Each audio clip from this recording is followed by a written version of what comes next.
Tahukah tanpa gereja yang baik dan benar, kita semua putra-putri kerajaan sorga. Memang Tuhan Yesus kan ajarkan, kalau kita doa gimana? Bapa kami yang ada di dalam sorga. Sekalipun di sorga kita punya Bapa, jangan sampai di dunia kita nggak punya rumah. Kita nggak punya rumah rohani yang tetap. Jangan jadi anak jalanan. Nggak tentu anak yang berkeliaran di jalanan minta-minta atau ngamen contohnya, atau jualan. Nggak tentu mereka itu nggak punya ortu, nggak punya orang tua loh. Mereka mungkin punya, tapi sehari-hari mereka di jalanan. Saya rasa sayang ya kalau Yesus sudah mati untuk kita lalu berujung kita di bumi ini berkeliaran, kita itu gentayangan, tidak punya satu tempat yang kita sebut sebagai family in Christ atau keluargaku dalam Kristus. Kita buka sama-sama Kisah Para Rasul pasal yang kedua, ayat 41 sampai ayat yang ke-47. Saya baca dulu di Alkitab kita judulnya Cara Hidup Jemaat yang Pertama. Orang-orang yang menerima perkataannya itu memberi diri dibaptis dan pada hari itu jumlah mereka bertambah kira-kira 3.000 jiwa. Mereka bertekun dalam pengajaran rasul-rasul dan dalam persekutuan. Dan mereka selalu berkumpul untuk memecahkan roti dan berdoa. Maka ketakutanlah mereka semua sedang rasul-rasul itu mengadakan banyak mujizat dan tanda. Dan semua orang yang telah menjadi percaya tetap bersatu dan segala kepunyaan mereka adalah kepunyaan bersama. Dan selalu ada dari mereka yang menjual harta miliknya lalu membagi-bagikannya kepada semua orang sesuai dengan keperluan masing-masing. Dengan bertekun dan dengan sehati mereka berkumpul tiap-tiap hari dalam bait Allah. Mereka memecahkan roti di rumah masing-masing secara bergilir dan makan bersama-sama dengan gembira dan dengan tulus hati. Sambil memuji Allah dan mereka disukai oleh semua orang dan tiap-tiap hari Tuhan menambah jumlah mereka dengan orang yang diselamatkan. Ayat 41 mulai, orang-orang yang menerima perkataannya itu memberi diri dibaptis. Seperti yang terjadi hari-hari ini setelah KKR apalagi. Dan pada hari itu juga, jumlah mereka bertambah kira-kira 3.000 jiwa. Bermula dengan 120, ingat, yang menerima api Pentakosta. Jadi kurang lebih 3.120 orang totalnya. Terima Tuhan itu banyak. Tapi untungnya, di dalam perikop ayat ini, sebelum beranjak nanti pasal 3 Kisah Rasul sampai selesai pasal akhirnya. Bahkan penyelesaian perjanjian baru. Tanpa cara hidup jemaat yang pertama. Tanpa gereja sungguh-sungguh berdiri dan mengayomi. Pasal-pasal berikutnya tidak akan ada. Karena Tuhan tidak menghendaki anak-anaknya menjadi anak-anak jalanan di dunia. Orang-orang yang menerima perkataannya itu memberi diri dibaptis. Jumlah mereka ribuan. Tapi segera setelah itu, ayat 42, mereka bertekun dalam pengajaran rasul-rasul. Mereka selalu berkumpul, lalu mengalami pekerjaan Allah yang lebih lanjut dalam hidup mereka bersama maupun individu. Di ayat-ayat ini kita diajari pentingnya kita itu tertanam dalam sebuah gereja. Memang tidak ada gereja yang sempurna, saya tahu. Tapi Tuhan tidak menceraikan istrinya. Mempelai wanita itu tetap adalah gereja perjanjian baru. Jadi sekalipun saya tahu para church atau semacam ministry atau pelayanan-pelayanan yang berdikari itu sebenarnya seperti selang-selang ICU. Itu juga perlu atau saling melengkapi suplemen. Tapi 4 sehat 5 sempurna tetap adalah gereja. Persekutuan juga ada fungsinya. Ya, zaman dahulu waktu bangsa Israel di zaman perjanjian lama misalnya mereka ada bait suci di Yerusalem, tapi mereka juga ada tempat-tempat di mana mereka itu bisa berkumpul, ya kan? Mungkin menyanyi-nyanyi dan sebagainya. Tetapi gimana pun juga Tuhan tentukan di perjanjian lama, Yerusalem adalah rumah Tuhan. Tuhan itu maha hadir, saya tahu. Tetapi Tuhan juga mau kita berkumpul. Karena gereja itu adalah pernyataan hadirat Allah bersama-sama. Jadi penting sekali kita itu bergereja. Nah, ayat yang ke-42 kita baca sekali lagi, mereka bertekun dalam pengajaran rasul-rasul dan dalam persekutuan, dan mereka selalu berkumpul untuk memecahkan roti dan berdoa. Tulis dulu poin pertama, mengapa kita butuh gereja. 1, kita butuh kepemimpinan dan keluarga rohani. Setiap kita butuh spiritual covering atau tudung rohani. Saya ngerti, kadang-kadang kita anti atau alergi. Kalau dikasih tudung itu kan nggak boleh sembarangan. Masa aku menyerahkan wewenang kepada orang lain atas hidupku? Ya enggak sih. Tuhan nggak suruh kita menundukkan diri sama manusia seperti kita menundukkan diri sama Tuhan, Tuhan yang absolut dan firman ini otoritas tertinggi. Bukan begitu loh ya.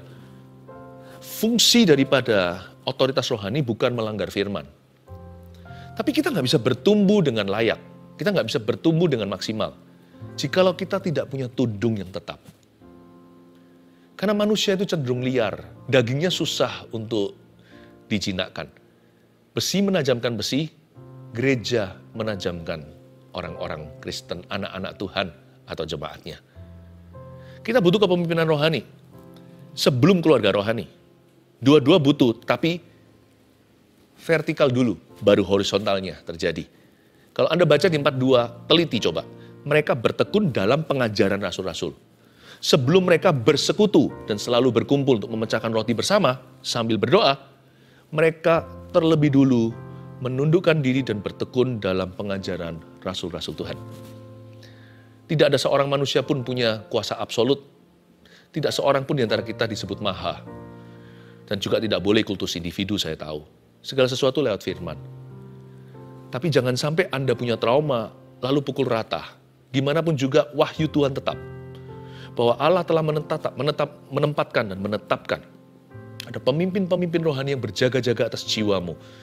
Kitab Ibrani juga berkata gitu, jangan sampai mereka memimpinmu dengan keluh kesah, karena itu percuma. Itu sia-sia. Itu merugikan dirimu sendiri.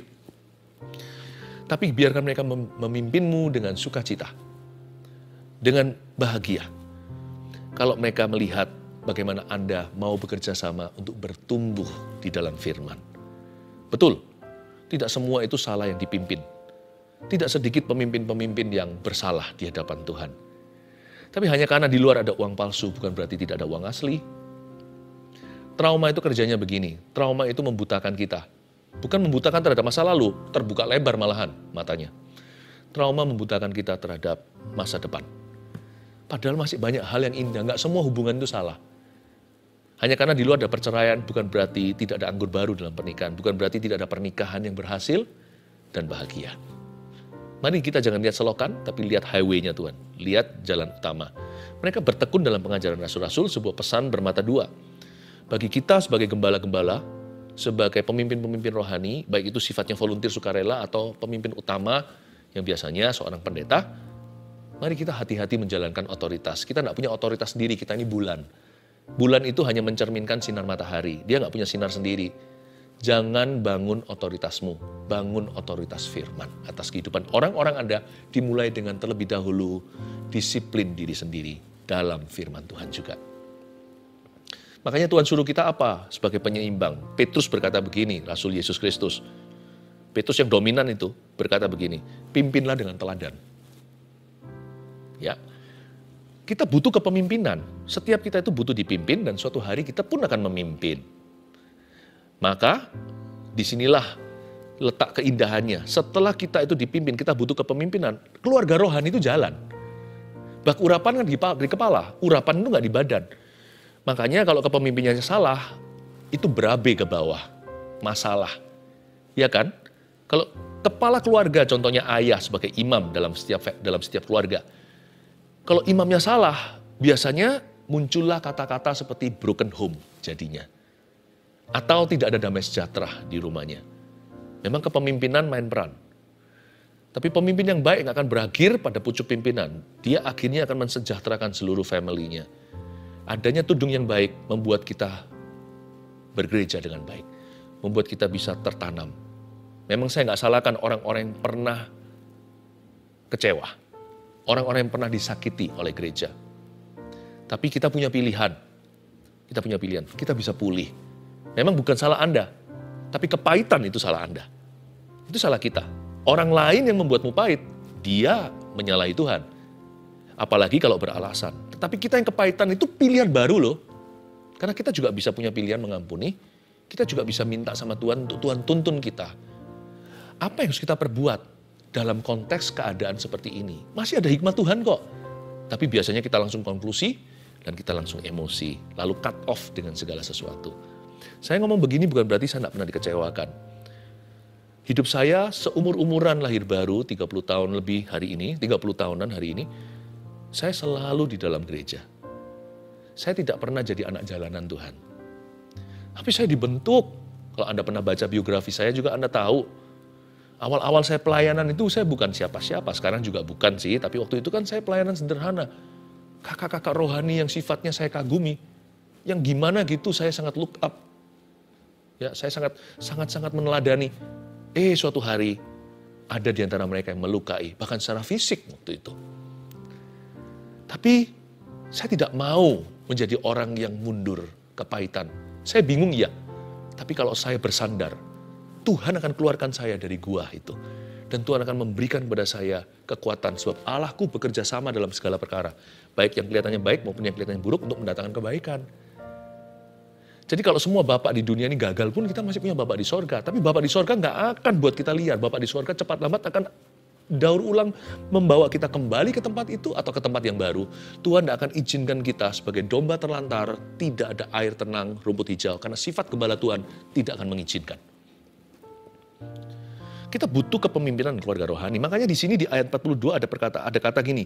Mereka bertekun dalam pengajaran rasul-rasul kan, sudah. Dan dalam persekutuan. Kata persekutuan oikos di situ, itu artinya family intimacy loh. Itu bukan seperti orang itu datang ke seminar, konferensi, registrasi, basa-basi. Bukan. Ini kata persekutuan di sana itu artinya intimate. Itu adalah intimacy. Dikenal bab keluarga, seolah-olah darah dagingnya. Dikenal dan mengenal. Dahulu ada sebuah sitkom di Amerika, waktu saya masih sekolah di Kanada, masih SMA, itu lagunya gini, mungkin keyboardnya nggak perlu ikut dalam hal ini. Sometimes you wanna go where everybody knows your name. Kalau nggak salah, ya namanya Cheers, ya kan? Kadang-kadang kita ingin pergi ke tempat yang semua orang tahu nama kita. Nah, gereja itu tempat begitu. Nggak tentu semua orang tahu. Yang paling yang semua orang tahu ya pendetanya atau 1-2 orang yang ada di atas panggung melayani. Tapi di gereja yang sehat, setiap orang pasti dikenali atau diketahui oleh seseorang. Bukan karena teman, kamu di sini, bukan begitu. Dikenali itu artinya intimacy, bukan hanya teman lama atau kebetulan sama-sama ibadah, bukan. Itu orang-orang kata persekutuan di sini adalah berusaha untuk mengenalmu lebih dalam dengan tujuan untuk membangun hidupmu dalam Tuhan. Itu artinya persekutuan. Oikos itu. Jadi di sini bukan bicara tentang teman lama yang kebetulan ketemu reuni di gereja, ya, apalagi mantan, hati-hati. Bukan, tapi ini teman-teman gereja, entah teman lama atau bukan, mereka yang berusaha untuk mengenalmu dan memberi kesempatan membuka dirinya untuk dikenal oleh Anda. Hingga yang dulunya bukan daging dan darah, berubah menjadi erat seperti family. Itu persekutuan. Rawan nggak untuk kita juga disakiti? Bisa, tapi kita akan dibentuk oleh Tuhan. Justru kita jadi sempurna gara-gara itu. Kita butuh kepemimpinan dan keluarga rohani. Nah, kita juga harus hati-hati. Di Yeskiel diajarkan bahwa air itu keluar dari bawah ambang pintu bait suci. Lalu mengalir terus ke timur, ke selatan. Ya, dari sini kita diajari suatu hikmat sederhana. Air apa yang kita terima, itu kita harus uji. Karena kita tidak dipaksa untuk bergereja. Kita itu memilih. Kita memilih. Meskipun dalam memilih itu kita berdoa. Jadi akhirnya pilihan Tuhan. Tuhan yang tuntun kita. Bukan kita yang menuntun diri sendiri ke air tenang atau rumput yang hijau. Karena rumput tidak ada yang hijau sempurna. Gimana pun juga selalu kita melihat rumput orang lain lebih hijau daripada halaman kita. Ya, tapi paling tidak dari ayat tersebut diajarkan di Mazmur 23 bahwa kita itu dituntun. Jadi kita nggak menuntun diri. Kita memilih, tapi Tuhan yang menuntun kita dalam pilihan kita. Kita itu di gereja mana atau ke gereja apa. Nah, pasti nanti ada koneksi-koneksinya Tuhan Bang. Pasti ada mata-mata rantai dan histeri sejarah, ada pilihan sengaja. Nah, itu dia yang dimaksudkan persekutuan. Dan lalu ada, saya ingatkan tadi kembali ke Yeskiel tadi di bawah ambang pintu. Air yang keluar dari bawah ambang pintu bait suci itu air minummu. Itu kolam renang Anda. Itu transportasi yang membawa Anda seperti penglihatan Yeskiel untuk melihat apa di kiri kanan. Pohon, pukat, melihat nelayan-nelayan, menangkap ikan-ikan kecil, ikan-ikan besar ketika sungai itu semakin dalam. Berarti jangan hati-hatilah. Salah satu pilihan yang sangat penting di hidup ini adalah kita tertanam di gereja apa, di gereja mana. Itu sangat penting karena Anda dan keturunan Anda dan keluarga dan orang-orang yang Anda cinta dan orang-orang yang Anda akan jangkau nanti akan minum dari air dari bawah ambang pintu bait suci. Pastikan kita mengujinya. Saya ngomong begini bukan karena saya adalah gembala gereja. Saya ngomong begini karena saya juga adalah seorang domba. Apa yang saya ajarkan ke Anda itu yang saya praktekkan dulu dalam hidupku. Ya. Nah, kita sekarang lihat yang pertama tadi sudah selesai, yang kedua ya, kita lihat ayat yang ke-43 sekarang. Maka ketakutanlah mereka semua. Mereka takut semua. Takut di sini bukan takut yang buruk ya. Takut di sini adalah takut in awe atau takut kagum. Maka ketakutanlah mereka semua, sedang rasul-rasul itu mengadakan banyak mujizat dan tanda. Dan semua orang yang telah menjadi percaya tetap bersatu dan segala kepunyaan mereka adalah kepunyaan bersama. Dan selalu ada dari antara mereka yang membagi-bagikan, yang menjual harta miliknya lalu membagi-bagikannya kepada semua orang sesuai dengan keperluan masing-masing. Berhenti di sana, dimulai di ayat 43 dengan kata, maka ketakutanlah mereka, sedang rasul-rasul mengadakan banyak mujizat dan tanda. Poin nomor 2, mengapa kita butuh gereja? Karena kita butuh hadirat Tuhan secara korporat. Apa bedanya hadirat Tuhan secara pribadi dan secara korporat? Tidakkah ada hadirat Tuhan di kamar saya, atau di ruang doa, atau tempat kerja, atau di mana-mana? Ada. Tapi saat kita berkumpul, saat kami berkumpul, Roh-Mu bekerja. Ajar kami memuliakan nama-Mu. Nah ini kuncinya. Kala hati kami mulai menyembah, berkat-Mu atas kami Tuhan. Kala hati kami mulai menyembah, berkat-Mu atas kami Tuhan. Berkat-Mu atas kami. Bukankah Yesus pernah berkata, jikalau 2 atau 3 orang berkumpul dalam nama-Ku, Aku akan ada di tengah-tengah mereka. Apakah pesan ini atau kalimat ini overlapping, tumpang tindih dengan hadirat Allah yang maha hadir? Mengapa Tuhan bilang Tuhan akan hadir? Bukankah Tuhan sudah hadir? Bukankah Tuhan maha hadir? Ya kan? Paham maksud saya ulang lagi. Kenapa Tuhan berkata, Aku akan hadir? Padahal kan Dia sudah hadir. Dia kan maha hadir. Berarti memang ada hadirat istimewa ketika 2-3 orang berkumpul. When Christian, suatu orang-orang Kristen, anak-anak Tuhan, make the effort, mengusahakan untuk kumpul sama-sama, mencari Tuhan, itulah esensi berdirinya gereja. Di situ ada hadirat Allah secara istimewa. Kalau Yesus berkata, Aku akan ada di sana, Dia memang sudah ada di situ. Tapi berarti ada sebuah activity yang tidak terjadi dalam hadirat Tuhan secara pribadi dalam kehidupanmu. Itu yang disebut maka ketakutanlah mereka. Itu bukan takut. There is an awesome presence, adalah hadirat yang sangat awesome. Hadirat yang beda, gak bisa dijelaskan. Saling melengkapi sih. Kalau kita hanya ke gereja saja, gak pernah punya hubungan pribadi sama Tuhan, merugi. Kalau kita gak pernah saat teduh pribadi, merugi. Berarti kita tidak kenal Tuhan di dalam keintiman secara pribadi dengan Dia seorang diri. Berarti kita tidak mengenal Tuhan privately. Tapi gak bisa private saja. Privat terus, udah gak perlu gereja. Apalagi kalau orang udah kecewa ya. Selalu alasannya rohani. Aku bisa nyembah Tuhan di rumah. Aku bisa pengetahuan Alkitab, apalagi zaman sekarang kan. Internetan di mana-mana seluruh dunia, aku tinggal klik aja. Pujasera. Tinggal lihat aja yang mana aku suka, pendeta ini aku suka, pendeta itu aku suka. Nanti jangan-jangan iman dan rohaninya sesuka-sukanya. Suka aku, sesuka gua. Karena tidak ada penundukan diri kan. Tidak ada komitmen. Tapi lompat kanan kiri, lari-lari. Nanti ya firman apapun ditaruh di situ karena sudah salah tanah hatinya. Tidak akan bertumbuh seperti yang Tuhan kehendaki. Tapi Anda akan paksa firman sesuai kehendak. Kita akan paksa firman sesuai dengan kehendak kita. Maka ketakutanlah mereka, berarti ada hadirat Tuhan secara korporat. Berarti ada perbedaan. Salah satunya berkat yang tercurah ketika kita itu bersama adalah ada pertumbuhan rohani yang sifatnya akselerasi. Ada pewahyuan dan karakter yang kita tidak bisa dapat ketika kita berdoa sendiri atau kita beribadah sendiri di rumah kita seorang diri. Ada sesuatu yang kita nggak bisa dapatkan. There is a certain spiritual growth, ada pertumbuhan rohani yang nggak bisa dipalsukan, yang hanya terjadi ketika umat Tuhan berkumpul. Saat kami berkumpul, Roh-Mu bekerja. Kala hati kami mulai menyembah, berkat-Mu atas kami ya Tuhan. Ayat 46, lanjutkan masih di poin 2. Dengan bertekun dan dengan sehati, mereka berkumpul tiap-tiap hari dalam bait Allah. Mereka memecahkan roti di rumah masing-masing secara bergiliran, makan bersama-sama dengan gembira dan dengan tulus hati. Coba ini, sometimes you wanna go where everybody knows your name, ini beneran. Karena yang disebut di ayat 46 adalah regular attendance. Orang-orang yang hadir secara reguler. Dengan bertekun dan dengan sehati. Kata bertekun itu terus menerus, komitmen itu. Dengan sehati, lama-lama hatinya disamakan dalam satu spirit, satu pikiran, satu visi, satu kerinduan untuk bertumbuh.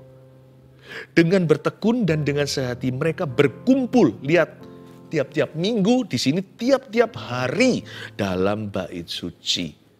Mereka berkumpul tiap-tiap hari, regularly attending church. The same church. Mereka itu pergi ke gereja yang sama. Secara reguler pergi ke gereja itu. Nggak mut-mutan. Nggak seenaknya sendiri, nggak seenak gua, terserah saya. Tapi mereka belajar komitmen. Disitulah perkara sederhana dilengkapi oleh Tuhan dalam hatinya. Di situ mereka digembleng, dimuridkan. Dan mereka belajar untuk menerima kelemahan satu sama lainnya. Dan belajar untuk melayani seorang dengan yang lainnya. Di tempat itulah mereka belajar menjadi spiritual gifts bagi orang lain. Belajar menjadi karunia rohani bagi orang lain. Kalau Anda baca tadi mereka ada yang menjual harta miliknya. Nggak semua. Ada yang digerakkan untuk ini. Ada yang digerakkan untuk itu. Membagi-bagikan kepada semua orang. Kalau Anda lihat di gereja mula-mula nanti diangkat juga. Ada 7 diakennya. Mengatur untuk janda Yunani dapat porsinya. Ada diakonia. Ada semua pengaturannya itu teratur menjadi sebuah organisasi Kristus. Mereka menjadi, karena mereka hatinya waktu bersatu, Tuhan menuntun satu persatu agar menjadi berkat di dalam rumahnya. Mereka dilatih untuk saling melayani, untuk mencuci atau membasuh kaki. Mungkin bukan harafiah, bisa jadi kiasan artinya pelayanan. Mereka dengan sehati, mereka menjadi karunia bagi orang lain. Bukan hanya menerima, tentunya mereka juga menerima pertolongan. Jadi nggak ada yatim piatu. Jadi kalau ada yang sakit, yang lain tahu. Ada yang menderita, yang lain mendoakan. Ada yang mundur. Nanti kalau gereja itu, ada yang mundur. Nggak ada yang namanya Tuhan cari orang itu sendiri, 1 ekor domba yang tersesat. 99 ekor yang lainnya ikut mencarinya bersama dengan Tuhan. Itulah fungsi gereja. Kalau 1 domba yang di ujung sana, ya, itu Tuhan cari. Tapi kalau di dalam gereja 99 mencarinya. Ya, nggak ada domba pengangguran. Apalagi gereja yang DNA-nya baik dan tepat. Makanya gereja itu berkat sekalipun tidak sempurna. Kita nggak bisa tumbuh tanpa itu. Bisa masuk surga? Bisa. Tapi jalan kita terpontang-panting selama di bumi. Nanti lihat ya, ujung-ujungnya kita cari KW-KW-nya. Kita akan cari barang tiruan. Yang seperti gereja fungsinya tapi bukan gereja. Nggak bisa kita lari dari apa yang Tuhan sudah garis bawahi. Itu sudah ada dalam DNA spirit roh kita saat lahir baru. Dengan bertekun dan dengan sehati. Mereka regularly attending. Dan mereka menerima khotbah pengajaran dari pastornya, dari gembalanya. Makanya setiap gembala saya tekankan kalau ada yang gembala-gembala yang mendengarkan dari gereja manapun juga. Persiapkan dirimu sungguh-sungguh sebelum Anda mempersiapkan message atau khotbahmu. Persiapkan diri dulu. Karena the man is important as his messages. Karena orangnya sama pentingnya dengan pesan yang dia bawakan. Karena otoritasnya Tuhan letakkan di bejana tanah liat. Bukan di pesan dan kalimat. Pelayanan firman di dalam gereja itu mungkin tidak sensasional kalau gembala sidangnya ya memberi makan, ya tetap ada pengkhotbah tamu. Mereka itu datang untuk melengkapi, tetapi pesan utama harus dari gembala sendiri. Dan ketika gembala rajin memimpin dan orang-orang yang bertumbuh di bawah pelayanan firman yang diberikan, maka seluruh domba itu akan mendapat rema sendiri-sendiri Namun mereka semua akan dibawa Tuhan digiring ke satu visi. Maksud saya digiring dengan satu visi itu, they will receive weekly, tiap minggu, bahkan tiap hari. Mereka akan menerima inspired guidance. Mereka akan menerima tuntunan yang sifatnya inspirasi. Sekalipun firman-Nya sama untuk semua jemaatnya. Tapi ada sesuatu yang diinspirasi Tuhan dari firman itu yang menuntun jemaat itu di setiap musimnya. Mau segala macam musim di hidupnya, up and down, musim panas, musim dinginnya, musim gugur, musim seminya, Tuhan akan tuntun. Dan kalau Anda lihat rajut setelah 10 tahun menoleh ke belakang, menjadi sebuah buku kehidupanmu. Itu seperti dirajut Tuhan. Seperti sebuah cerita tuntunan ilahi secara profetik, Roh Kudus bersabda seperti nabi. Padahal itu pesan pastoral. Saya anggap sangat penting pelayanan firman. Karena pelayanan firman itu dan namanya di atas segala sesuatu. Oh haleluya. Saya berdoa supaya setiap jemaat di gereja yang saya gembalakan, agar mereka menjadi kasih dulu, lalu karunia. Menjadi love, menjadi kasih Allah bagi satu dengan yang lainnya. Kadang memberi, kadang menerima, give and take-nya ada. Tapi juga jadi karunia. Kata kasih karunia di-combine bagus itu. Grace, kasih karunia. Dalam bahasa Indonesianya lengkap. Kasih dulu, lalu jadi karunia. Itu berarti juga mereka ada yang tergerak untuk menolong seseorang. Bahkan kasih karunia yang sifatnya supranatural. Tuhan akan memberikan peneguhan, bahkan kuasa, pernyataan-pernyataan kuasanya. Saling mendoakan, terjadi kesembuhan seperti yang dikatakan di kitab Yakobus. Kalau ada yang sakit, carilah penatuamu. Gimana kalau dia lari-lari? Mana dia tahu penatuannya siapa? Ya. Nah nanti di dalam tubuh Kristus itu mereka akan saling melengkapi, saling mengurapi, saling memberkati. Bahkan karunia-karunia supranatural, 9 karunia Roh Kudus yang disebut di Korintus itu pun bermunculan. Nubuat, marifat, dan sebagainya. Seperti yang saat teduh sekarang ini, keluarga saat teduh lihat, saya sebenarnya bukan seorang penginjil. Sebenarnya kata penginjil itu bukan berarti pengkhotbah keliling, bukan. Penginjil itu sebenarnya adalah sebuah jawatan yang luar biasa, lain kali aja saya cerita. Tapi yang kerap kali kita mengerti adalah kata penginjil itu berarti bukan pendeta tetap. Saya bukan pengkhotbah jalan. Saya adalah gembala sidang, dari dulunya sudah begitu. Cuman setelah pandemi itu baru muncul kelihatan culture atau kebudayaan yang ada di gereja yang kami gembalakan itu mulai keluar DNA-nya. Dan Tuhan sendiri yang mengeluarkannya di masa yang paling unlikely, yaitu selama pandemi. Sebenarnya apa yang Anda rasakan, keluarga saat itu nothing new. Di gereja kami sudah seperti itu dari dulu. Semua firman yang dibagikan ini semua adalah nilai, adalah value yang selama ini saya tanamkan di gereja sendiri, dan kita hidupi. Itu didemonstrasi dan manifestasi dalam kehidupan jemaat. Yang kami semua notabene tidak sempurna. Tapi inilah indahnya. Ada dimensi kerajaan Allah. Makanya yang terakhir ayat 47, sambil memuji Allah. Dan mereka disukai semua orang. Dan tiap-tiap hari Tuhan menambah jumlah mereka dengan orang yang diselamatkan. Bukan tiap minggu ya, tiap hari loh. Tuhan menambah jumlah mereka dengan orang yang diselamatkan. Mereka sambil memuji Allah, mereka disukai semua orang. Ada favor yang luar biasa. Nomor 3, mengapa kita butuh gereja? Karena kita butuh dimensi kerajaan Allah melalui misi gereja. Kita tertanam di gereja lokal mana itu pengaruh langsung directly atas kerohanian kita. Dan dimensi kerajaan sorga itu Allah letakkan pada gereja lokal. Meskipun tidak sempurna ya, sekali lagi saya katakan tidak sedikit dalam sejarah orang yang kecewa sama gereja. Tapi jangan kecewa juga, buktinya Tuhan tidak pernah menyerah, gereja masih ada. Gara-gara gereja masih ada itu, termasuk orang yang kecewa. Kan masih ada Anda yang nuraninya baik. Dia sudah lupakan kecewanya atau kepahitannya. Kan masih ada orang-orang seperti Anda yang bisa mengerti mana yang baik, mana yang buruk. Bahkan dalam kecewa kita pun bisa menilai kok. Sekalipun orang itu rohaniawan, misalnya ada orang-orang tertentu.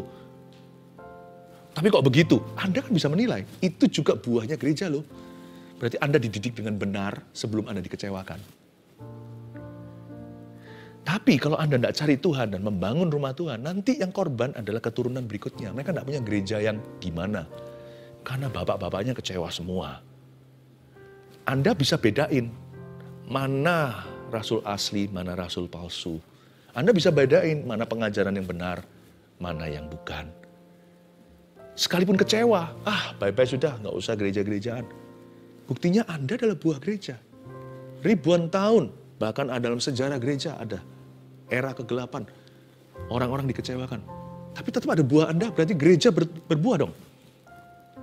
Berarti ada orang seperti Anda. Tapi jangan jadi bottleneck-nya. Kalau Anda kecewa hari ini, keturunanmu yang akan makan korban. Saya minta berdoa supaya semua dipulihkan. Karena dimensi kerajaan Allah tetap adalah gereja. Dari gereja itu Tuhan mau ajarkan, gereja itu visual Injilnya. Jikalau berita itu audionya. Dari gereja didemonstrasikan. The culture of the kingdom of God itu seperti apa? Kebudayaan kerajaan surga itu seperti apa? Di antara orang-orang tidak sempurna, bejana tanah liat, Tuhan mau tunjukkan gimana caranya hidup sebagai anak kerajaan. Itu lewat gereja dan jemaatnya. Ya. Jadi gereja itu distributorship heaven-nya di situ. Di kerajaan surga itu didistribusi lewat gereja. Wah, Tuhan itu ambil risiko ya, percaya sama kita. Tapi bagaimanapun juga lihat, sekalipun tidak sempurna, makin hari makin sempurna. Sekali lagi tergantung kita mau lihat apa. Kita mau lihat uang palsu atau mau lihat uang asli. Uang asli juga tidak tentu uangnya banyak. Mungkin keaslian itu dimulai dengan kesederhanaan dulu. Dimulai dengan pemulihan di hati dan percaya lagi. Kita butuh bergereja. 1, 2, 3, mengapa kita butuh gereja? Kita butuh kepemimpinan dan keluarga rohani. 2, kita butuh gereja, karena kita butuh hadirat Tuhan secara korporat. 3, kita butuh dimensi kerajaan Allah melalui misi gereja. Saya berdoa supaya Anda bisa cek, kalau Anda mau tahu, Anda sebaiknya di gereja mana, saya lemparkan kembali masing-masing sendiri putuskan. Anda bisa cek visi dan misi gereja itu. Itu yang penting. Dari misi itu Anda lihat dimensinya. Anda mau tahu sesuatu, lihat misinya, visinya. Bukan hanya apa yang dicetuskan, tapi setelah sekian lama jikalau Anda jajaki, apakah itu sungguh-sungguh serius dilakukan. Bukan dengan mata kritis, meskipun kita harus menguji segala sesuatu, tapi kritikus tidak akan mendapat apa-apa. Tapi dengan hati yang tulus, bukan kritikus, tapi Anda menilai. Anda akan lihat, oh iya ternyata inilah gereja yang untuk saya. Dan keluarga saya, di sini kami akan melayani. Saya harap Anda bisa menilai dengan baik setelah saya berikan pointer-pointer hari ini. Semoga Anda digembalakan. Haleluya.